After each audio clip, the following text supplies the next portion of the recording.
Bien, un cordial saludo para todos nuestros seguidores de la página Mundo Capaz. Tu voz Pereira, hoy en un día muy bonito, 1 de marzo, desde el parquecito del Centro Comercial Ciudad Victoria, con uno de los candidatos a la alcaldía de Pereira, por la parte alternativa, Colombia Humana, el doctor Carlos Alfonso Victoria, profesor del universitario. Bienvenido a este espacio, profesor Victoria. Cuéntenos un poco a los seguidores quién es usted y por qué aspira a la alcaldía de Pereira. Bueno, Hugo, muchas gracias por esta oportunidad y admirando como siempre su labor. Gracias. Admirable, meritoria, que es un ejemplo para muchas más personas.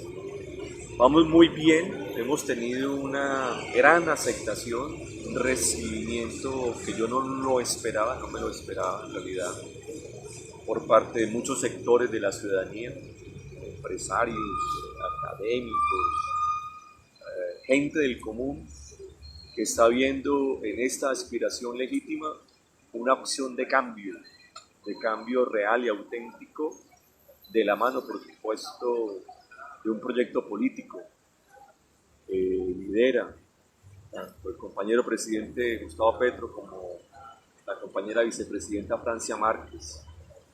Y es en ese contexto del cambio en el que se inscribe esta opción para dirigir y administrar los destinos de una ciudad tan maravillosa e importante en Colombia como es Pereira. Este departamento, esta región, tradicionalmente ha sido de partidos políticos tradicionales. Así es. Usted hizo un gran trabajo con relación a la campaña del presidente Petro y vimos cómo de a poco se ha ido dando un cambio a la parte alternativa. ¿Qué ofrece usted o qué proyectos cree desde su punto de vista necesita Pereira como ciudad? Hay dos ceros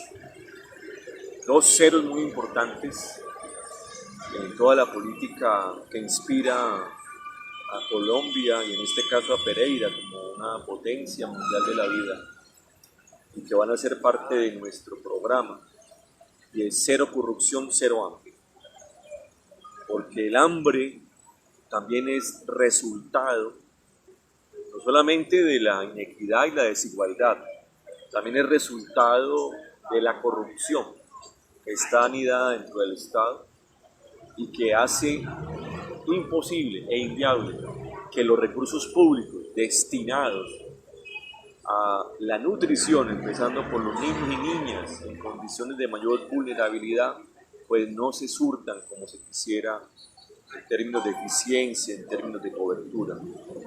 Y por supuesto, cero corrupción es que vamos a ser absolutamente intolerantes desde la administración pública frente a un fenómeno que hoy es el que más despierta indignación entre la ciudadanía, observando el comportamiento de la gestión pública, de administradores y de una clase política que, como yo lo he dicho en el ámbito académico, es especialmente depredadora con los recursos públicos.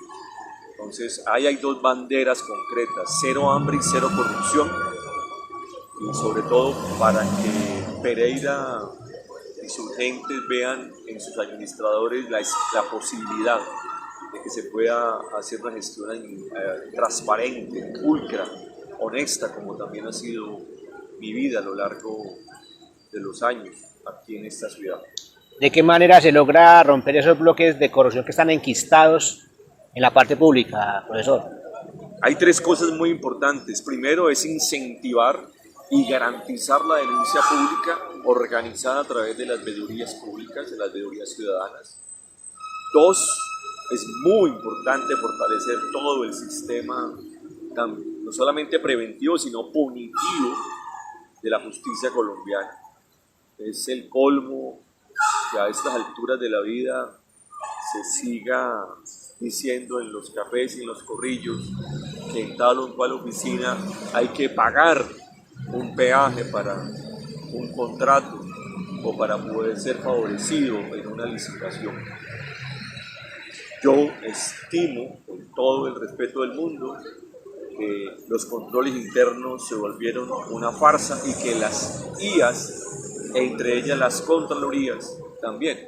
Por eso lo que estoy proponiendo es que al momento de elegirse el contralor de la ciudad, Debe haber absoluta transparencia también en esa elección y absoluta independencia del Contralor con respecto incluso a la misma bancada de gobierno y al mismo administrador.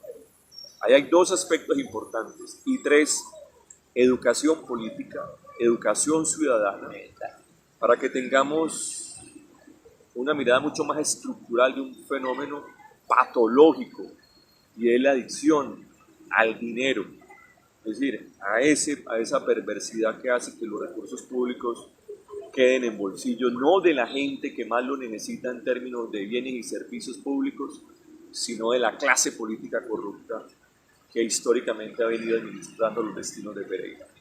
Pereira es una ciudad estratégicamente ubicada en nuestro país, en la región del eje cafetero, que crece, si se quiere, muchas veces, según lo percibe uno, de manera desordenada. Y el POT, Plan de Ordenamiento Territorial, muchas veces los alcaldes no le han metido, como se dice, el diente a este tema. ¿Qué propone usted para que haya un plan de ordenamiento territorial que verdaderamente beneficie a la ciudad en la parte estructural y social?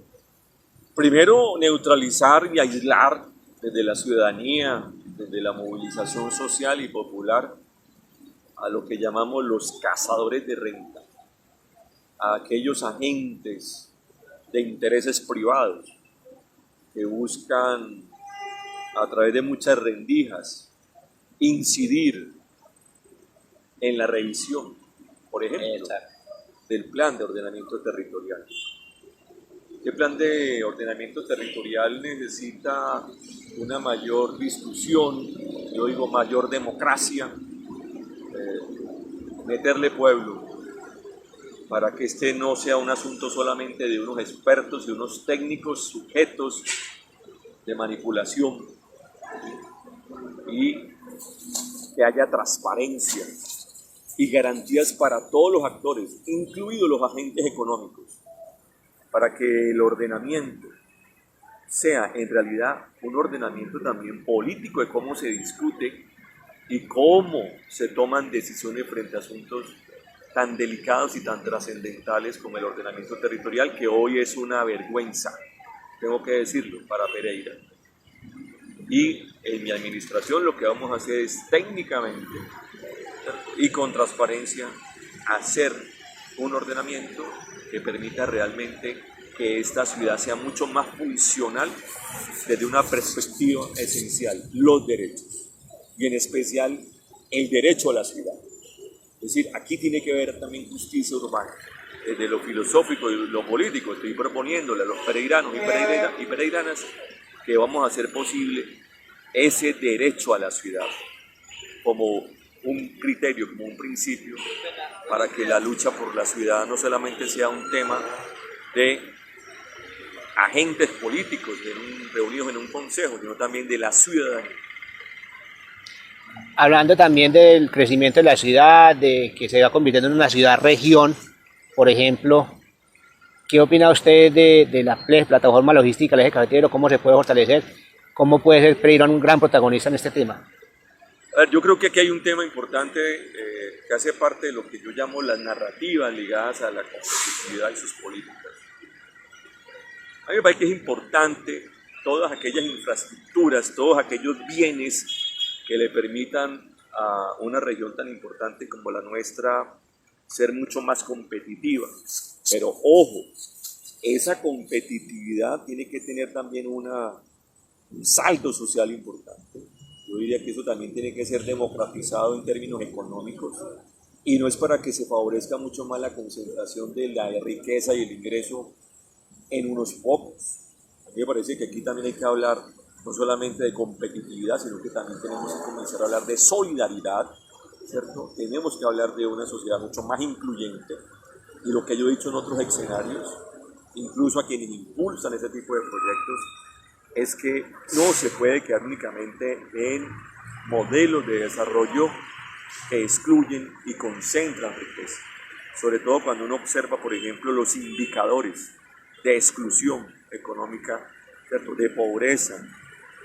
Y eso me parece a mí que hay que revisarlo al tenor, insisto, y en el contexto del Plan Nacional de Desarrollo, que lo que está buscando justamente es cómo reindustrializar para que los territorios para que haya una productividad que privilegie el empleo productivo fundamentalmente.